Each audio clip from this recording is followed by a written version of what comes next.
मैं आपसे एक चीज पूछना चाहता हूँ, साफ शब्दों में कहूंगा, जब हमारे यहाँ हिंदू की जो बेटी होती है, जो सनातनी बेटी होती है, जब उसको मारा जाता है तब आप लोग तमाशा देखते हैं, लेकिन जब हमारा दीपू मारा जाता है तो आप लोग 1 2 3 4 ही तो लोग मरे, उस पर आप कुछ नहीं कहते हैं।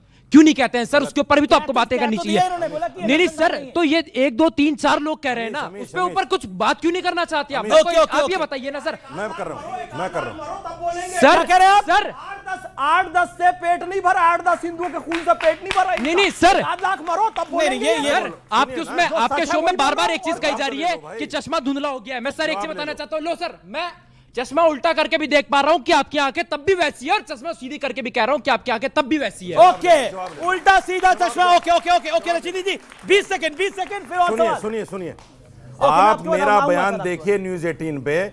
मैंने ये कहा कि जिसने दीपू को मारा जलाया वो मुसलमान ही नहीं हो सकते। देखो उठा के आप ये नहीं दिखाते, वो चीज, ये सही चीज नहीं दिखाते, ये हमें और आपको लड़ाने वाली चीजें दिखाते हैं, नहीं हो सकता, ये हमें और आपको लड़ाने वाली चीजें दिखाते हैं, मतलब सनातन, ये असली बात दिखाते ही नहीं। पूछो इनसे बयान दिखाएं पूरा, पूरा बयान दिखाओ। ये नहीं दिखाते, पूरा बयान दिखा दूंगा, आपकी हालत खराब हो जाएगी। पूरा बयान दिखा दूंगा इस बात को। मौलाना जी बिल्कुल ठीक कह रहे हैं, इसका मैं इनकी बात को समर्थन करते हुए अपने समाज को सुझाव दूंगा। रामचरितमानस में बाबा तुलसीदास लिखते हैं ऐसे लोगों के लिए जो समाज को हमारे को मारते हैं, काटते हैं और 2 4 बताते हैं उनके लिए। बाबा तुलसीदास लिखते हैं विनय न मान तो जड़ जड़, और गए 3 दिन बीत बोले राम से गोप तो भय भी न हो न प्रीत। ओके ओके ओके ठीक है आप ओके ओके ओके। गुरु जी का बहुत सम्मान करता हूं। गुरु जी ने मदुरई के उस पहाड़ी की, तमिलनाडु की चर्चा की है। मैं आपका वाकई सम्मान करता हूं, और आप जैसे लोगों का रहना जरूरी है। हिंदुत्व की सही रक्षा हो, लेकिन हिंदुत्व के नाम पे जो ये लठैतगिरी हो रही है वो नहीं हो। अब क्यों कह रहा हूं ये बात, ये क्यों कह रहा हूं मैं, कि सच्चाई ये है कि वो जो जज साहब ने, जो स्वामीनाथन जी ने, जिन पर ये आ रहा है, अभी जो आरोप आ रहा है, वो पहले भी है, उनके डिसीजन को आप लोग जाइए गूगल में देख लीजिए, वो किस पार्टी से थे, वो कब जज बने हैं, उससे पहले कितने इस तरह के हिंदू मुस्लिम दंगा भड़काने वाले उन्होंने दिए हैं, अपने जो फैसले दिए हैं। इसमें भी जो दरगाह है, जिस दरगाह की बात की जा रही है, जिस स्तंभ पर दीप चलाने की बात की जा रही है, उसका एंगल है एक। हमारे हिंदू धर्म में भी सनातनी परंपरा के लोगों ने भी इस बात का विरोध किया कि उस पर, उस स्तंभ पर नहीं फहराया जा सकता। आज तक ऐसा कोई रिकॉर्ड ही नहीं है। सर्वे का जो रिपोर्ट है भारत सरकार का, वो भी कहा कि वो गलत दीप है, वहां नहीं फहराया जाएगा, वहां दीप नहीं जलाया जाएगा। दीप का एक एंगल होता है, उस एंगल में 90 का एंगल बन रहा है, वहां पहले से दीप जलाया जा रहा है, आज भी जलाया जा रहा है। अभी कुछ दिन पहले, बरसों से सर, अब आपने 200 साल से उस पर कभी दीप नहीं जली। अच्छा 200 साल से नहीं जली, जाकर के मैं एक बार आप ये दरगाह के पक्ष में है, ये 90 डिग्री एंगल पे दीप जलवाना चाहते हैं दूसरे दीप के खिलाफ। नहीं, उस दीप का कोई मतलब ही नहीं है, कभी जला ही नहीं, तो कोई मतलब ही नहीं है, तो गलत बोल रहे हैं। जहां है वहां ऑलरेडी जल रहा है। मैं बताना चाहते हैं इनको दीप जरूरी है, दीप का समाज को जलाना। चतुर्वेदी, मैं एक दो बात मैं गंभीर कहना चाहता हूं। जो बात अभी इन्होंने कही थी, देखिए फ्रेजेस कैसे गढ़े जाते हैं। ये ईश निंदा शब्द क्यों प्रयोग किया जा रहा भाई संस्कृतनिष्ठ हिंदी का? उसका तो कोई मतलब नहीं है संस्कृतनिष्ठ हिंदी से। आप कहिए दीन में मदालखत की वजह से कत्ल हुआ, क्यों नहीं बोलते भाई? आप कहिए गुस्ताखे नबी की वजह से कत्ल हुआ। फ्रेजेस गढ़े जाते हैं। और सुनिए, जिस जमाने में यह कहा जाएगा कि साहब मेल डोमिनेटेड सोसाइटी, तो क्या शब्द प्रयोग किया जाएगा? पितृसत्तात्मक व्यवस्था। और 4 बीबी वालों के लिए नहीं कहा जाएगा मर्दुम अजीम रवायत। शब्द कैसे चुने जाते हैं ये ध्यान करिए। जब शब्द चुना जाएगा तो कहा जाएगा पोंगा पंडित, जबकि वो पंडित जो कि देखेगा पत्रा में और बताएगा कि 25 दिन के बाद सूर्य ग्रहण होने वाला है और उसको खड़े होकर देखने की जरूरत नहीं है, मगर वो पोंगा पंडित है। और जो सैटेलाइट दिखा रहा होगा कि चांद उग गया, मगर जब मौलाना साहब दिखाएंगे तो वो मस्त मौला है। इसलिए मैं कहना चाहता हूं जरा इस इंटेलेक्चुअल उसको भी समझिए। और एक बात जो अजय उपाध्याय जी ने कही, उस पर भी जरा जवाब देना चाहता हूं। बिल्कुल कान खोल के सुनिए, दाएं बाएं बिल्कुल मत करिए। उनका कहना हिंदू मुसलमान मत करिए, सिर्फ मुसलमान मुसलमान करिए। रेवंत रेड्डी ने कहा कांग्रेस मतलब मुसलमान, मुसलमान मतलब कांग्रेस। और कमलनाथ जी ने कहा 100% मुसलमानों का वोट हमको चाहिए। इसलिए बिल्कुल सही है, कानों पे ध्यान दीजिए, सिर्फ मुसलमान मुसलमान करिए, हिंदू मुसलमान करने की कोई आवश्यकता नहीं है। अब दूसरी बात बताना चाहता हूं। चलिए वो तो दिग्विजय सिंह जी ने बोला, वो तो अलग बात है। खड़गे जी ने सदन के अंदर बोला, कुंभ मेले के समय, और बाहर भी बोला कि कौन सा गंगा जल में नहाने से पाप धुल जाते हैं, बोला था, सबको याद होगा।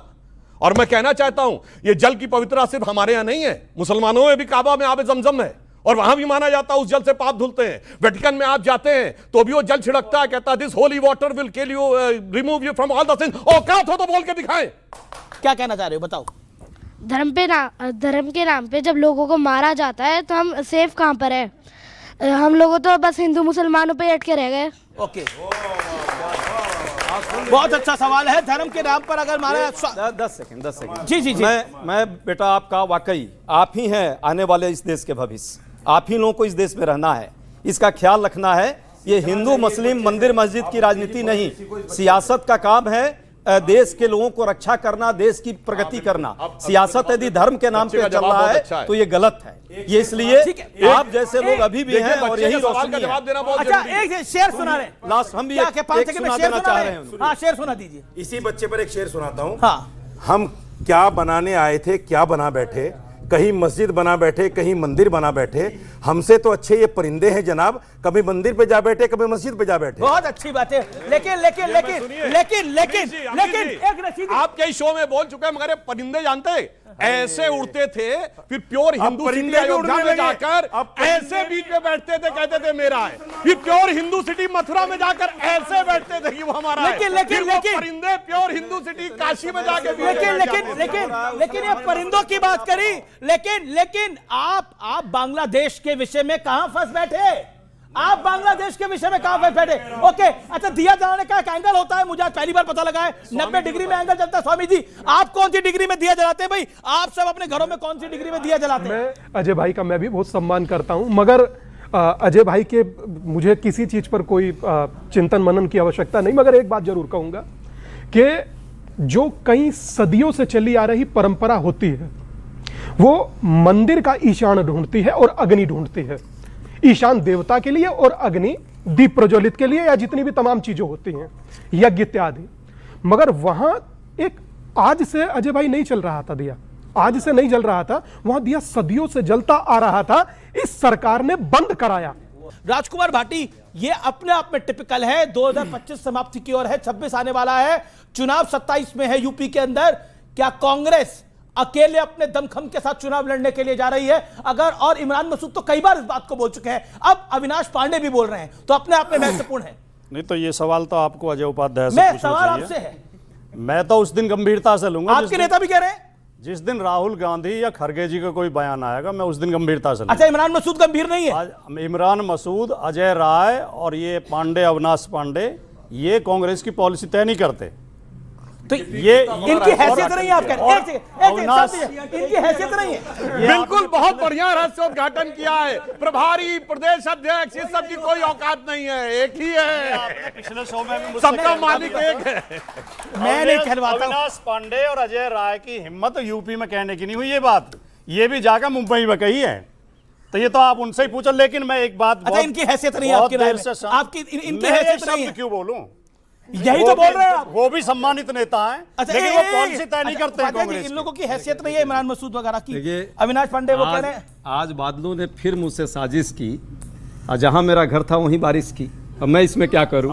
आपने जो बात रखी है, आपके नेता अजय भाई, हमारे नेता आपके नेता बारिश कर रहे हैं। हमारे साजिश नेता- कौन कर रहा है आप बताइए? कहीं यहाँ से साजिश तो नहीं हो रही? हमारे नेता कभी ऐसा बात कर ही नहीं सकते। हमारी डिसीजन हाईकमान पर अविनाश पांडे ने बोला मैं बयान सुनवा सकता हूं। बैठ करके बयान सुनवा सकता किस हूं। संदर्भ में है वो मुझे भी नहीं पता।